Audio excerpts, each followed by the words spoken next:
अब डॉग्स के किलिंग की वाली हदीस देखते हैं। देखिए ये हदीस है, बाज लोग आधी बात बताते हैं लोगों को, आधी बात बताते हैं, क्योंकि बताना है तो पूरी बात क्यों नहीं बताते हैं, आधी बात क्यों बताना है। अगर एक हदीस मिल सकती है तो उसके आगे की दूसरी हदीस क्यों नहीं मिल सकती है, जो दूसरी हदीस उस टॉपिक पे अवेलेबल है। जब कोई टॉपिक पे बात करे तो इंसाफ की बात क्या, ये नहीं कि कंप्लीट बात बताओ, कोई भी रिलीजन की बात हो भाई, कोई भी मजहब की बात है, कंप्लीट इंफॉर्मेशन होनी चाहिए।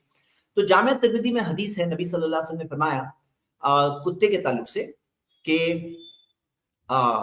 नबी सल्लल्लाहु अलैहि वसल्लम ने फरमाया कि हदीस यहां पर है, अमरा बिक़त्लिल किलाबी, नबी सल्लल्लाहु अलैहि वसल्लम ने हुक्म दिया कुत्तों के कत्ल करने का, इल्ला कल्बा सईदिन और कल्बा माशियतिन, सिवाय जो जो शिकारी कुत्ता है और जो लाइफ स्टॉक को यानी जानवरों को संभालने के लिए जो कुत्ता होता है उसको, सिवाय उसके बाकी कुत्तों को कत्ल करने का हुक्म दिया।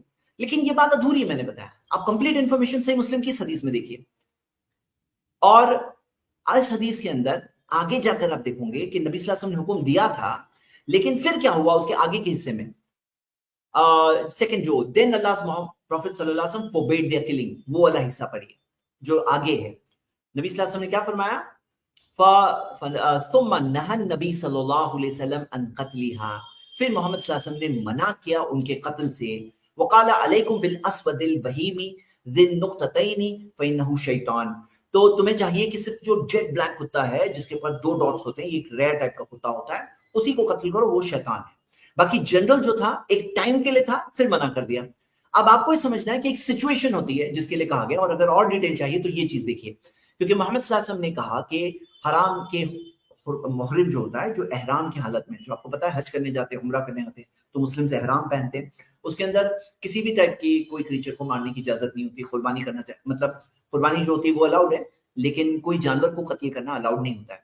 लेकिन मोहम्मद सल्लल्लाहु अलैहि वसल्लम ने फरमाया कि उसके अंदर भी 4 किस्म के क्रीचर्स को मारना अलाउड है, और जिसके बहुत ज्यादा नुकसान होते हैं, उसमें से आखिरी पड़ी है वलकलबुल अकूर, जो रेबिड कुत्ता होता है, जो रेबीज वाला कुत्ता होता है, जो हार्मफुल कुत्ता होता है, उसके ताल्लुक से मोहम्मद सल्लल्लाहु अलैहि वसल्लम ने कहा कि उसको कत्ल करो, उसके ताल्लुक से कहा। तो अब ये रेबिड कुत्ते को मारने की के बारे में कहा गया है। और आपको पता है कि कोई अगर कहे इससे कि भाई जनरली सारे कुत्तों को मारने कहा गया, तुम आधी बात मत बताओ, एक पर्टिकुलर कॉन्टेक्स्ट और सिचुएशन में वो टाइम के कुछ कुत्तों को मारने कहा गया था, यस था वो, लेकिन वो सिचुएशन के हिसाब से हम, अल्लाह बेहतर जानता है कि उसके अंदर क्या विजडम थी, वो कुत्तों में क्या प्रॉब्लम था, क्योंकि हम देखते हैं कि यहां पर आगे जाकर ये जो खास किया गया कि ये टाइप के कुत्तों को मारना है, तो वो कुत्तों के अंदर कुछ तो ऐसी बात रही होगी, अल्लाह बेहतर जानता है कि क्या वजह थी, क्या नुकसान था। लेकिन ये सिर्फ वहां की बात नहीं है, आपको मैं यहाँ की मिसालें दूंगा, आज की दुनिया की मिसालें दूंगा। अब एक जनरल बात पहले समझ लेते हैं कि कोई कुत्ता अगर जनरल है, नुकसान नहीं पहुंचाया जाता है, अरे भाई उसे पानी जब पिलाने कहा गया तो क्या सबका कत्ल करने कहा है? जरा सोचो तो सही। जब उसकी खिदमत करने में अजर बताया गया है, सवाब बताया गया है कि कोई जिंदा क्रीचर है, उसको प्यासा है, उसको पानी दो, अगर खाना चाहिए खाना दो, तो ये चीज के ना जब सिखाया गया, तो क्या उस सबका कत्ल कर देना सिखाया जाएगा? आपको सोचना चाहिए इस बात। लेकिन क्या आपको पता है कि आज जो हमारी कंट्री के अंदर जो कुत्तों के प्रॉब्लम को एड्रेस नहीं किया जा रहा है, उसका क्या रिजल्ट है? रिजल्ट आप इस चीज से देखो। पहले टाइम्स ऑफ इंडिया की रिपोर्ट है, और ये रिपोर्ट इन्होंने association of prevention and control of rabies in India, क्या आपको पता है हर साल इंडिया में कितने कुत्ते डॉग बाइट्स होते हैं? कितने? 1.7 करोड़ डॉग बाइट्स एक साल में, हर साल एवरेज 1.7 करोड़, यानी 1,70,00,000 लोगों को कुत्ते बाइट करते हैं हर साल इंडिया के अंदर। और आप देखोगे कि ये इसके अंदर रिपोर्ट के अंदर, ये वर्ल्ड हेल्थ ऑर्गेनाइजेशन की रिपोर्ट है, इसके अंदर आया है कि दुनिया में जितने लोग रेबीज से मरते हैं उसमें से 36%, 36,000 इंडिया में मरते हैं। 36% इंडिया में मरते हैं। और कितने? तकरीबन तकरीबन 55,000 जो टोटल मरते हैं, उसमें से 18 से 20,000 इंडिया से मरते हैं रेबीज के। यानी कि आपको नहीं लगता है कि हमारी पॉपुलेशन जो है दुनिया का कितना परसेंटेज है, लेकिन हमारा शेयर जो है रेबीज के अंदर बहुत बड़ा है? क्यों है ऐसा? जरा सोचना चाहिए हम लोगों को।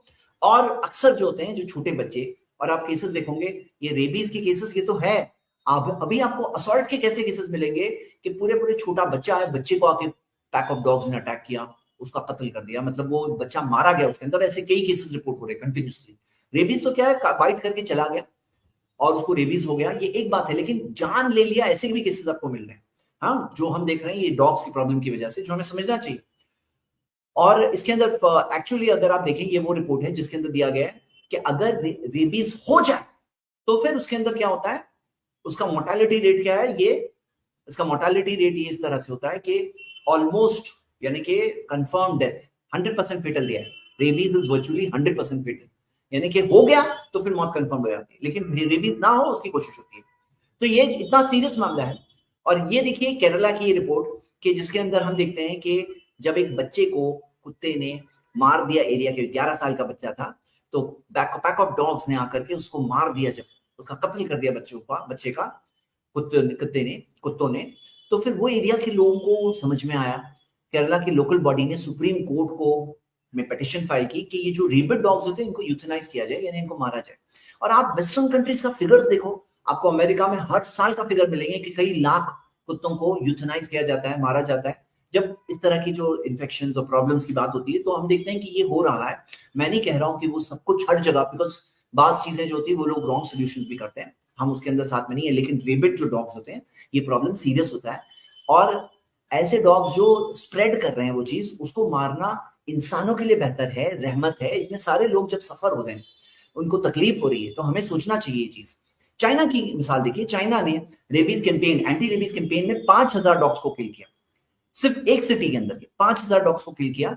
क्या हुआ था, 5 डेथ हुई थी, पांच इंसानों की मौत हुई। उसके बाद में 5,000 डॉग्स को, एक सिटी को, जो रेबिड डॉग्स थे रेबीज को कंटेन करने के लिए, तो उनको कत्ल किया गया।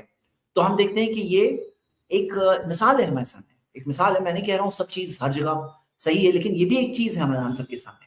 अब आइए फिर हम देखते हैं कि इस्लाम ने जब ये बात बताई कि रेबिड जो कुत्ते हैं उनको किल करना है, रेबिड कुत्तों को किल करना है, तो क्या गलत कहा?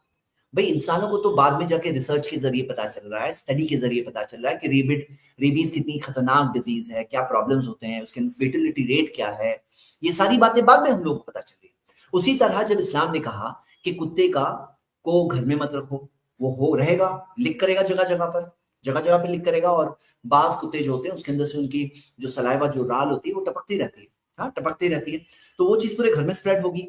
तो वो मना जब किया गया और हम लोगों को बताया गया कि तुम्हें मना है, तुम्हारे लिए तुम्हारे गुनाह, तुम्हारी नेकियां एक पहाड़ के बराबर डेली कम होगी।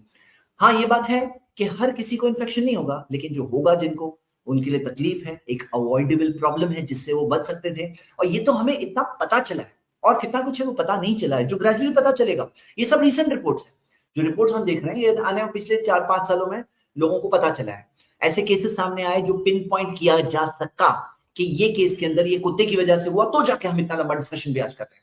नहीं तो हम ये कहते हैं कि ट्रस्ट योर क्रिएटर, अपने क्रिएटर पे ट्रस्ट रखो, देखो निशानियां देखो, कुरान वर्ड ऑफ गॉड है, मोहम्मद सल्लल्लाहु अलैहि वसल्लम के सच्चे मैसेंजर है, ट्रस्ट करो। हम इतना ही बोलकर इस बात को खत्म कर देते थे, लेकिन आज हमारे पास कुछ रिपोर्ट्स है, ये भी शुरुआत है मेरा मानना। आगे और भी कई सारी चीजें हैं, और कुछ रिपोर्ट्स के अंदर आया है किस तरह से जो कुत्ते के अंदर जो लुआब में जो बैक्टीरिया होते हैं, ऐसी ऐसी मेडिकल रिपोर्ट्स अवेलेबल हैं, जिसके अंदर आया है कि जब उसे मिट्टी के जरिए वॉश किया जाता है तो वो पूरी तरह से क्लेंस होती है, और एक ऐसी चीज है जिसको क्लेंस करने के लिए ज्यादा इंटेंस वॉशिंग रिक्वायर्ड है। तो ये सारी चीजें यहाँ पर है, हम ये देख रहे हैं, ये हम सबके सामने है। अब मैं आपके ऊपर डिसीजन छोड़ता हूँ कि जो चीज को एतराज के तौर पर पेश किया गया, मुझे तो ऐसा लगता है ये एक ऐसी चीज है जो फिर से जिस मजहब को आप बुरा बताने की कोशिश कर रहे हैं, वो मजहब के हक्कानियत और सच्चाई के प्रूफ्स में से ये भी एक प्रूफ है, ये भी एक प्रूफ है। हाँ, जो कोई भी इंसान देख सकता है, समझ सकता है।